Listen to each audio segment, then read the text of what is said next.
It did not start with missiles. It started with a sentence. Quiet, controlled, almost casual. The United States is prepared to strike Iran as early as this weekend. No countdown, no dramatic warning, just a signal. And once that signal entered the system, everything began to move. Fleets repositioned, cargo shifted, intelligence assets activated. Because when Washington speaks like that, it is not noise, it is alignment. And what makes this moment more dangerous is that it isn't happening in just one place. While cameras focus on carriers in the Gulf, something else is unfolding thousands of miles north, and that second front may matter just as much. Military hardware has been flowing into the Middle East under cover of routine rotations. Transport aircraft landing at night, strike groups adjusting position, air defenses reinforcing bases. Officials repeat the same line: prevent Iran from obtaining a nuclear weapon. But operations at this scale require more than rhetoric. They require supply chains, financial leverage, coordination. And that's where the story sharpens. February 19th, 2026, Danish waters.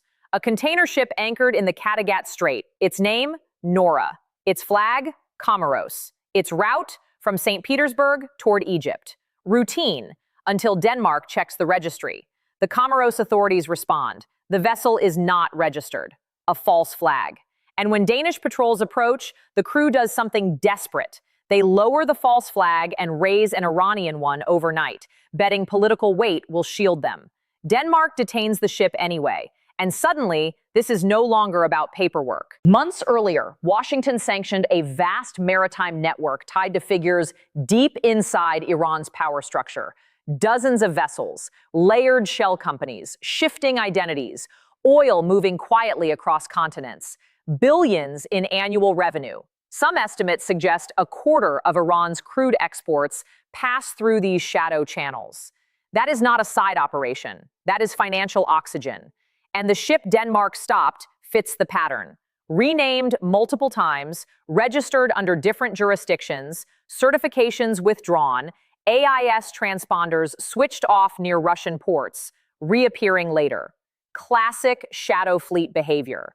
Now, a NATO country has physically intervened. Pause here, because this is where the geometry changes. Iran threatens the Strait of Hormuz. The U.S. positions forces for potential strikes.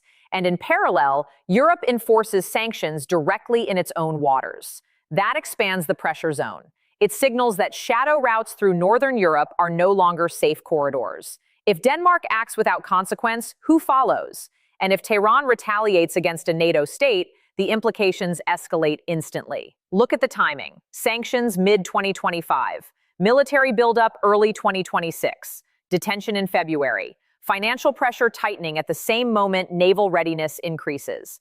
That combination is rarely accidental. Disrupt revenue, raise insurance costs, complicate smuggling routes, force strategic recalculation. Energy markets notice even small disruptions. Political systems notice when cash flow narrows. Meanwhile, U.S. officials repeat the same phrase. We do not want Iran to get a nuclear weapon. Preventative, defensive. But history shows that when financial arteries are constricted while military assets reposition, decisive windows approach. And now NATO patrol boats are boarding vessels tied to Iran's inner circle. Back in Danish waters, authorities state the ship will remain detained until a legitimate flag state proves registration. Bureaucratic language, but each detained day interrupts revenue. Each headline signals vulnerability in the shadow fleet. Intelligence services are almost certainly mapping ownership chains and cargo trails. Precedent is the real issue. If one NATO country boards without retaliation, the barrier lowers for others. At the same time, U.S. air assets rotate through Gulf bases. Carrier groups adjust. Logistics vessels move quietly. Officials emphasize deterrence, but deterrence only works if willingness is credible. A statement about readiness as early as this weekend compresses timelines. Markets hedge. Energy traders react. Russia, whose ports appear in this vessel's history, calculates its own exposure. Because the shadow fleet serves more than one state, it is a workaround in a sanctions-constrained world. From Tehran's perspective, the picture tightens. Oil revenues pressured, smuggling routes scrutinized, NATO enforcement expanding. U.S. forces repositioning along its perimeter. Under those conditions, unpredictability increases. Does Iran escalate in the Gulf to shift focus? Avoid confrontation to preserve remaining revenue? Turn to cyber or asymmetric responses instead? Every option carries cost. And when costs rise on all sides simultaneously, the system becomes fragile. This is no longer a single headline about readiness or one detained ship in cold northern waters. It is a convergence, military positioning, financial enforcement, maritime interception, unfolding at the same time. And when multiple pressure points activate together, escalation does not always come with warning sirens. Sometimes it arrives quietly through alignment. And here is what makes this moment volatile. None of these pressures operate in isolation. Military posture influences financial markets. Financial enforcement influences political messaging. Political messaging influences domestic legitimacy. The detention of a single container ship in Danish waters might appear minor compared to talk of airstrikes.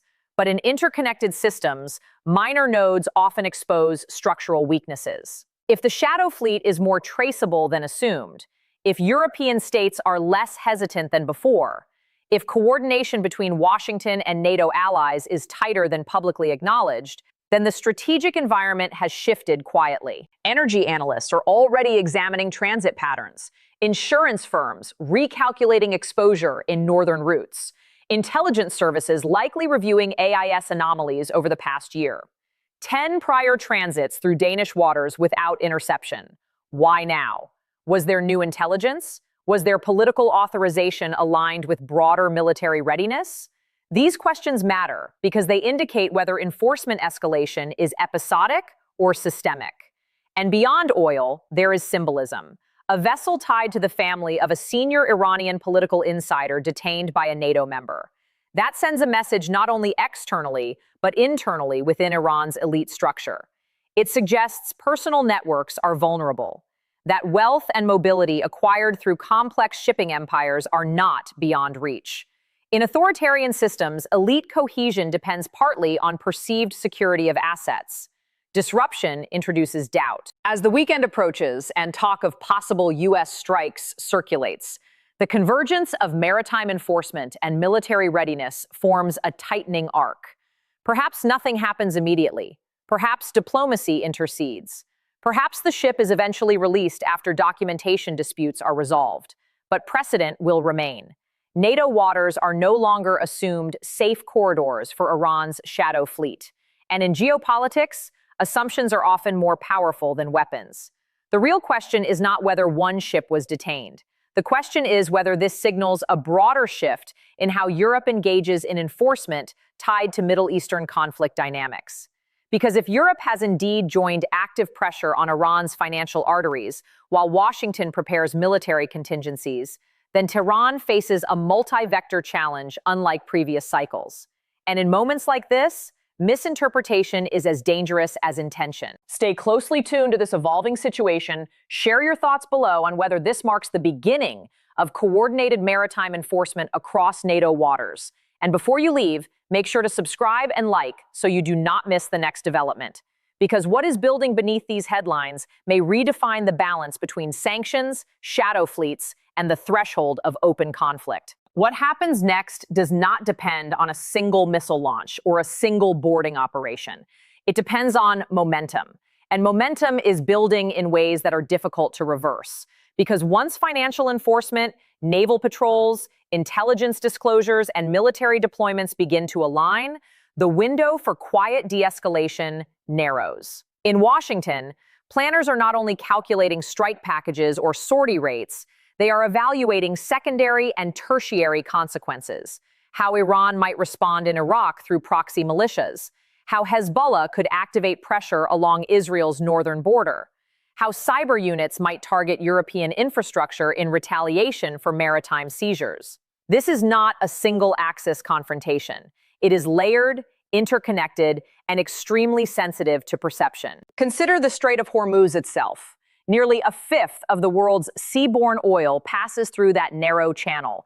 Even the suggestion of closure sends crude prices surging and triggers immediate anxiety in global markets. Iran has long used the threat of Hormuz disruption as leverage. Fast attack boats, anti-ship missiles positioned along the coastline, naval mines that can be deployed rapidly. Yet closing the strait would not only hurt adversaries, it would also choke Iran's own remaining export capacity. That is the paradox Tehran faces. Escalate too far, and global backlash intensifies. Restrain too much, and appear weak in the face of coordinated enforcement. The Danish detention, therefore, is not an isolated inconvenience. It is a stress test of how far Iran is willing to push in defense of its shadow revenue system. Now look at the military posture more closely. Carrier strike groups in the region bring layered capabilities, air wings capable of deep strike, electronic warfare aircraft, missile defense destroyers equipped with Aegis systems, submarines whose presence is rarely advertised but always assumed. Forward bases across the Gulf host rapid response assets, strategic bombers capable of long-range missions, and precision munitions designed for hardened targets. The language about preventing nuclear proliferation may sound repetitive, but behind it lies a complex matrix of intelligence assessments regarding uranium enrichment levels, centrifuge activity, and potential breakout timelines. If policymakers believe enrichment has crossed certain thresholds, they begin weighing preemptive options. And once those options move from contingency binders to active positioning, the threshold for action drops. Meanwhile, in European capitals, something subtle but important is shifting. For years, enforcement against sanctioned maritime networks was cautious, sometimes hesitant, often politically sensitive. But energy insecurity, geopolitical polarization, and closer alignment with Washington have altered calculations. Boarding a vessel tied to a politically connected Iranian family sends a message that enforcement is no longer abstract. It is physical. It is operational. And if European intelligence agencies share detailed ownership maps and transaction trails with U.S. counterparts, the next detentions could be more targeted, more synchronized, and harder for Tehran to dismiss as random incidents. Think about the Shadow Fleet's operational model. Aging tankers purchased through intermediaries, reflagged in small island registries with minimal oversight. Insurance provided by opaque entities or bypassed entirely. Ship-to-ship transfers conducted at night to obscure crude origin. AIS manipulation to create gaps in tracking data. Cargo blending to dilute sanctioned barrels into legitimate supply streams. All of this requires time, coordination, and confidence that transit routes remain permissive. If northern European waters become uncertain, if Mediterranean ports increase scrutiny, if insurance underwriters tighten compliance thresholds, the cost of evasion rises dramatically. That cost feeds back into Iran's fiscal planning. Reduced revenue constrains domestic spending, security budgets, and regional influence operations. There is also the Russia dimension. The vessel's repeated links to St. Petersburg are not incidental. Moscow and Tehran have increasingly found common ground in circumventing sanctions architecture. Shared logistics, overlapping buyers, and parallel financial channels create mutual dependency. If European enforcement disrupts those corridors, Russia must recalculate too. Does it provide additional cover? Does it pressure European states diplomatically? Or does it quietly diversify routes to avoid entanglement? Each adjustment reshapes the broader geopolitical chessboard. And then there is the domestic layer within Iran itself. Economic strain has been visible in currency volatility, inflation pressures, and public frustration. When elite-connected shipping networks are exposed or constrained, narratives of inequality intensify. The perception that politically linked families accumulate wealth through complex international schemes, while ordinary citizens endure shortages, can erode internal cohesion. Leadership in Tehran understands this. It also understands that projecting strength externally often stabilizes perceptions internally. That creates incentive for symbolic responses, even if carefully calibrated. So ask yourself, is the current buildup designed purely as deterrence, or is it structured to force a strategic decision from Tehran? When military assets converge, when financial arteries tighten, when allied enforcement expands geographically, the combined effect is to reduce maneuvering space. Perhaps the objective is to compel concessions on enrichment levels. Perhaps it is to degrade shadow revenue networks without crossing into open conflict. Or perhaps it is preparation for a limited strike intended to reset calculations. The ambiguity itself is a tool. Energy markets are watching closely. A minor disruption in Gulf transit could push crude prices sharply upward, affecting inflation trajectories worldwide. Central banks monitor such risks carefully. Insurance premiums for shipping through sensitive zones fluctuate daily. Even the rumor of confrontation influences futures contracts. That means every movement of naval hardware and every maritime detention echoes beyond the immediate actors involved. It becomes embedded in global economic forecasts. Cyber capabilities also hover in the background. Both sides possess sophisticated cyber units capable of targeting infrastructure, financial systems, and communication networks. Retaliation need not be kinetic to be disruptive. A well-timed cyber intrusion affecting port operations, energy distribution, or banking channels could create cascading effects without a single missile fired. In hybrid confrontations, ambiguity often serves strategic ends. And here lies the core tension. Escalation does not always follow a straight line. It zigzags through economic pressure, diplomatic messaging, maritime enforcement, covert operations, and public signaling. The detention in Danish waters may appear geographically distant from Gulf deployments, yet it forms part of the same pressure arc. If this pattern continues, we may witness additional ship inspections, coordinated sanctions announcements, or expanded maritime patrols. Each action tests response thresholds. Could diplomacy still intervene? Possibly. Quiet back-channel communications often intensify precisely when public rhetoric hardens. Signals are exchanged indirectly through intermediaries. Red lines are clarified privately, while statements remain firm publicly. Yet even diplomacy functions within the constraints set by visible positioning. Once forces are forward deployed and allies have taken enforcement steps, backing away carries reputational cost. What about regional actors? Gulf states must balance security partnerships with economic considerations. Israel monitors enrichment developments and proxy activity closely. Turkey navigates complex relationships with both NATO partners and regional players. China, as a significant energy consumer, evaluates stability risks. Each actor has stakes in whether confrontation escalates or stabilizes. So the question becomes larger than a weekend timeline. It becomes about strategic trajectory. Are we at the opening phase of a coordinated campaign to constrict Iran's external revenue and nuclear leverage simultaneously? Or are we witnessing a calibrated show of force intended to freeze escalation at the brink? History shows that brinkmanship can stabilize or spiral, depending on perception and miscalculation. Before this unfolds further, if you value in-depth analysis that connects financial enforcement, maritime operations, and military posture into one coherent picture, make sure to subscribe, like, and share your perspective in the comments, because informed discussion matters when narratives grow louder and clarity becomes scarce. In the coming days, watch for signals rather than headlines. Watch for additional AIS anomalies flagged publicly. Watch for new sanction designations targeting logistics intermediaries. Watch for shifts in naval positioning patterns rather than dramatic announcements. Watch currency fluctuations inside Iran. Watch oil futures volatility beyond routine swings. These indicators often reveal more than official briefings. Nothing about this situation guarantees open conflict, but nothing guarantees stability either. We are observing an inflection point where economic pressure, maritime enforcement, and military readiness intersect. Whether that intersection becomes a turning point or a trigger depends on decisions made behind closed doors in multiple capitals. And those decisions will not be announced with fanfare. They will be signaled through movement. Share your analysis below.